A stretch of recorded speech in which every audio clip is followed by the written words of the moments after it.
ఓం విఘ్నేశ్వరాయ నమః. ఓం సాయి శ్రీ సాయి జయ జయ సాయి. ఓం ఓం కాంతమ్మ, ఓంకారి కాంతమ్మ.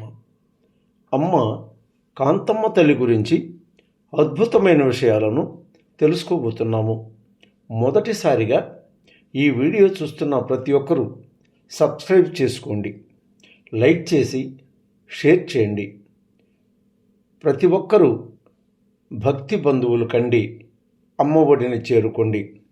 ప్రక్కనున్న బెల్ సింబల్ని నొక్కండి. మొదలు పెట్టుకుందామా అమ్మ గురించి. అమ్మ మొదటి నుండి కూడా నేను సకల దేవతా స్వరూపిణి కాంతమ్మను, నేనే పార్వతిని, నేనే సరస్వతిని, నేనే నీ లక్ష్మీదేవిని అన్నారు. అలాంటి నిదర్శనాలను మన కళ్ళ ముందు కాంతమ్మ తల్లి మన మనసులోని హావభావాలను స్పష్టముగా మన ముందే బహిర్గతము చేయగలుగుతున్నారు. అంటే ఆ మాటలు వాస్తవాలుగా భావిస్తున్నారు. అంటే అమ్మవారి శక్తి ఆ నల్లని మబ్బులలో కనిపించక దాగిన వర్షపు బిందువు లాంటిదే కానీ వేరు కాదు. అందువలన ఆ తల్లి శక్తి యుక్తులు ప్రజలకు వారి కన్నుల సాక్షిగా చూపించగలుగుతున్నారు. కాబట్టి ఏ ఊరికెళ్ళినా భక్తులు కూడా అమ్మవారి వెనుక తండోపతండాలుగా తరలి రాగలుగుతున్నారు, వస్తున్నారు. అమ్మ చెంతకు రాక పూర్వము పెంచెల్రెడ్డి రాములమ్మ వాళ్లకు తినడానికి కుటుంబంనకు అన్ని వనరులు ఉన్నా కూడా ఏదో తెలియని ప్రశాంతత లేని అశాంతి, ఏదో ఒకటి అలజడి. వర్షాలు సరిగా కురవక, పంటలు సరిగా పండక, ఆర్థిక ఇబ్బందులు వెంటాడుతూ, మానసిక ప్రశాంతత లేక అశాంతి, ఆవేదన కూడగట్టుకుని ఉండేవి. అమ్మ చింపిన పోలేరమ్మ చీర ముక్కలలో ఒక పెద్ద ముక్కలో 3 కేజీల అన్నము, అందుకు కావలసిన కూరలు వండించి ఆ అన్నములో కలిపి గ్రామ పొలిమేరలో ఎవరూ చూడని నిషి రాత్రి పారబోయించిందో ఆ రోజు నుండి ఆ గ్రామంలో వర్షాలు పడుచున్నాయి, పంటలు సకాలంలో పండుచున్నాయి. రాములమ్మ వారి కుటుంబంనకు మానసిక ప్రశాంతముగా మనశ్శాంతి లభించింది. రాములమ్మ పాదుకలు అమ్మ దగ్గర తెచ్చుకొని తను పూజలు చేసుకుంటూ హాయిగా సుఖశాంతులతో జీవనయానంలో ఉన్నారు. చీకబోలు గ్రామంలో రాములమ్మ, తన భర్త పెంచెల్రెడ్డి మంచి కుటుంబం. రాములమ్మ కాంతమ్మ తల్లి అంటే మంచి భక్తి, ప్రేమ ఉన్నాయి. వారం వారం డేగపూడికి వచ్చి అమ్మను దర్శించుకుంటారు రాములమ్మ. ఒకరోజు పెంచెల్రెడ్డికి గుండె నొప్పి వచ్చినది. అర్ధరాత్రి బండిలో గూడూరుకు తీసుకుని పోయి హాస్పిటల్ నందు చేర్చారు.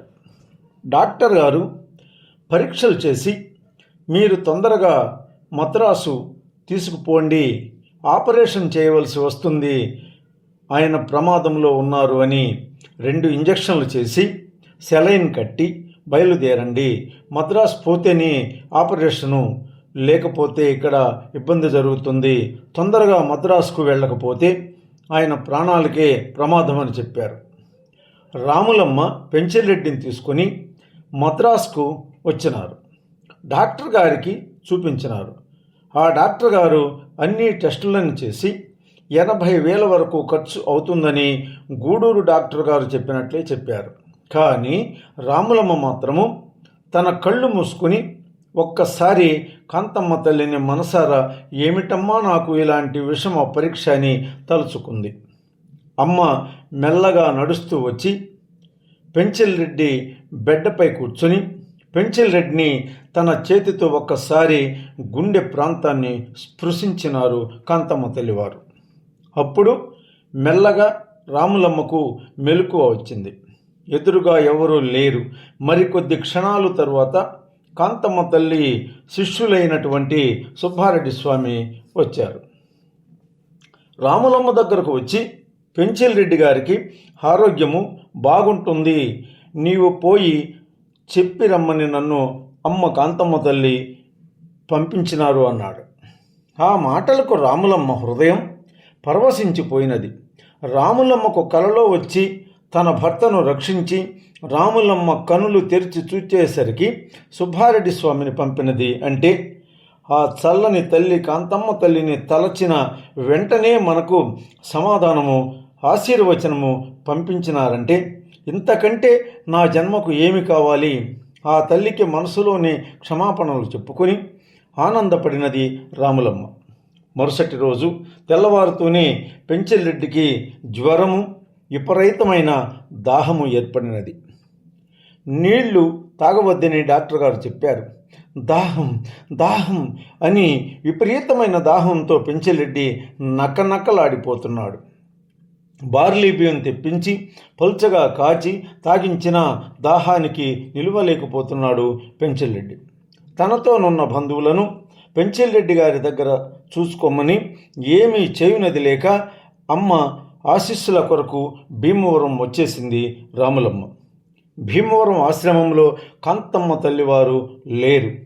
విచారించగా గొల్లపల్లిలో ఉన్నారు అమ్మవారు అని తెలిసి అక్కడకు కాలినడకన రాత్రి 9:30 గంటలకు గొల్లపల్లి చేరుకున్నది రాములమ్మ. రాములమ్మ గొల్లపల్లి చేరు సమయానికి కాంతమ్మ తల్లి గొల్లపల్లిలో నడి రోడ్డుపై వెల్లకిలా పడుకుని కాలు మీద కాలు వేసుకుని ఆకాశంలోనికి చూస్తున్న అమ్మ, ఒంటికి లేని శ్రమ రాదానిది, చూడు వస్తుంది వస్తుంది అని కాంతమ్మ తల్లి అంటూ ఉండగానే రాములమ్మ తల్లి వద్దకు రాని వచ్చింది. అమ్మకు పాదాభివందనం చేసుకుని తన భర్తకు జరుగుతున్న విషయాన్ని కాంతమ్మ తల్లికి వివరించింది.